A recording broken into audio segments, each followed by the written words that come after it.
Chers amis, chers frères et sœurs en Christ Jésus, un nouveau pas a été franchi dans la discrimination aveugle et indigne au sein de notre institution française en ce qui concerne le monde évangélique. Depuis déjà plusieurs années, les gouvernements successifs dans notre pays ont jeté le discrédit et ont mené une guerre administrative et fiscale contre les chrétiens protestants évangéliques. Nous devons réagir.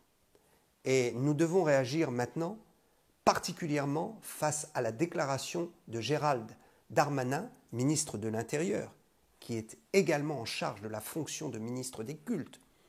Ce mardi dernier, le 2 février, sur le plateau de CNews, alors qu'il parlait du problème de l'islamisme radical, le ministre de l'Intérieur en a profité pour glisser cette petite phrase choquante, très choquante. Je cite, il a dit « Les évangéliques sont un problème très important ». Mais si vous me permettez... Pardon de dire, il n'y a pas que l'islam qui est concerné, les évangéliques est un problème très important. Alors pas de même nature, évidemment, que l'islamisme qui fait des attentats, qui donne des meurtres, mais enfin... il y a... Waouh, nous sommes un problème.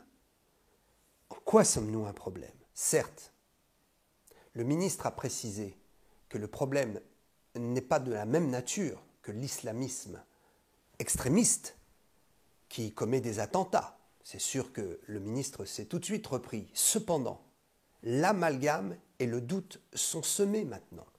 Une fois de plus, dans l'esprit des citoyens français, nous sommes vus comme des gens dangereux. Je pose donc la question, en quoi sommes-nous un problème important? Je demande publiquement à M. Gérald Darmanin de préciser sa pensée et de nous expliquer où veut-il en venir. Et que prépare-t-il contre nous? C'est cela le problème. Je rappelle que jamais, au grand jamais, le monde évangélique n'a mis en péril la paix sociale ni enfreint les règles de respect de la vie et des individus dans ce pays. Du reste, le fondement de nos lois françaises repose précisément sur les principes de la Bible et non sur un quelconque autre livre saint ou religieux. Alors je voudrais m'adresser à tous nos élus, de grâce, ne faites plus jamais aucun amalgame entre les religions pacifiques et celles qui comportent en elles-mêmes des failles, donnant ainsi accès à des dérives extrémistes telles que le terrorisme. Puis je voudrais aussi m'adresser à tous les chrétiens de France. Soyons vigilants, car le gouvernement, dans son projet de loi très controversé sur le séparatisme, vise à imposer non seulement aux musulmans, mais également à tout le monde chrétien, le fait que la loi française doit être au-dessus de la loi de Dieu. Ce mardi 2 février, alors qu'il était interrogé sur la question du séparatisme et de l'islam, le ministre de l'Intérieur a déclaré sur France Inter que le gouvernement ne peut plus discuter avec des gens qui n'acceptent pas de dire que la loi de la République est supérieure à la loi de Dieu. Oui, vous avez bien entendu. Il a déclaré, le ministre a déclaré, les gens qui n'acceptent pas de dire que la loi de la République est supérieure à la loi de Dieu sont des gens avec qui on ne peut pas discuter. Nous ne pouvons plus discuter avec des gens qui refusent d'écrire sur un papier qu'ils sont parfaitement compatibles, évidemment, avec les lois de la République, que la loi de la République est supérieure à la loi de Dieu. Je rappelle que notre foi et notre prédication n'a pas pour objectif de combattre un gouvernement et ses valeurs humaines et sociales, mais notre discours religieux repose sur les fondements de la moralité et l'invitation à la réflexion sur notre devenir éternel. Nous présentons le Sauveur du monde comme étant Jésus-Christ. Et dans cette présentation du Sauveur, nous laissons chacun se faire sa propre opinion et faire sa propre expérience spirituelle. Nous n'imposons rien, nous ne convertissons pas par la force et nous n'évangélisons pas de force.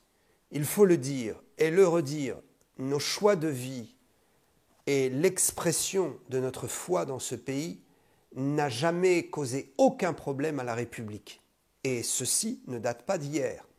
Je dois dire que depuis les années 1930, une date importante, puisque ce fut une date où l'expansion du monde évangélique a été très très prononcée en France, ce que nous appelons nous un réveil spirituel. Depuis donc 1930, nous pouvons observer qui sont les chrétiens évangéliques et ce qu'ils font dans ce pays. Nous pouvons dire que nos assemblées ont toujours contribué au bien social et à la fraternité. Et cela est tout à fait vérifiable. Il nous faut donc rester vigilants et unis, car le gouvernement voudrait bien que, suite à la loi du séparatisme, nous soyons obligés de signer une charte dans laquelle les chrétiens et les pasteurs devront déclarer qu'ils acceptent que la loi de la République soit au-dessus de nos convictions et surtout de la loi de Dieu. Oui, vous l'avez bien entendu. Ils décideront que ceux qui n'acceptent pas, qui ne signent pas une charte disant que la loi de la République fait foi et prévaut sur la loi de Dieu, eh bien, seront des marginaux et des gens qui ne respectent plus la République. Cela revient à dire que, certainement, dans un proche avenir, nous devrons considérer les institutions et les lois de notre pays comme plus vraies et plus justes que la Bible, faisant ainsi de la République un Dieu à la place de Dieu. Un Dieu à la place de Dieu pour guider nos consciences et nos choix de vie. Cela est grave. D'ailleurs, cela nous fait penser à un texte de l'Écriture que je voudrais citer. Il s'agit de la deuxième épître aux Thessaloniciens, chapitre 2, versets 3 et 4. Dans ce texte, il nous est dit que personne ne vous séduise d'aucune manière, car il faut que l'apostasie soit arrivée auparavant, avant le retour du Seigneur, et qu'on ait vu paraître l'homme du péché, le fils de la perdition, l'adversaire, et le texte précise, l'adversaire qui s'élève au-dessus de tout ce qu'on appelle Dieu ou de ce qu'on peut adorer, jusqu'à s'asseoir dans le temple de Dieu pour se proclamer lui-même Dieu. J'espère que nos politiciens n'ont pas l'intention de se proclamer Dieu à la place de Dieu pour dicter nos choix de vie, pour orienter nos consciences et pour finalement peut-être quelque part instituer des dictatures qui feraient de nous réellement des robots et des gens absolument soumis, n'ayant plus cette capacité du libre choix, n'ayant plus cette capacité de pouvoir vivre librement. Frères et sœurs, ce n'est plus l'heure des batailles de clochers, ce n'est plus l'heure des jalousies. Il est temps que nous parlions d'une seule voix, que nous nous mettions ensemble et que nous donnions à cette voix, la voix que nous aurons choisie, la possibilité de nous défendre et de défendre nos intérêts. J'invite les chrétiens évangéliques et pentecôtistes en France à prier et à convaincre leurs pasteurs de se rassembler et de trouver une solution pour que, enfin, il y ait réellement un organisme représentatif des évangéliques en France qui puisse se battre et qui puisse parler franchement lorsque nous sommes accusés faussement et lorsque nos assemblées, d'une façon individuelle, ne trouvent aucun support, aucune défense et ne trouvent aucun allié face aux persécutions qu'ils subissent. Des persécutions qui ne sont pas franches, mais qui sont réelles. L'heure est décisive. Demain, il se pourrait que l'on nous impose un choix entre la Bible et les lois de la République. Problème qui ne s'est jamais posé auparavant, parce que la République française ne nous a jamais obligés à suivre des lois qui vont à l'encontre des principes de la Bible.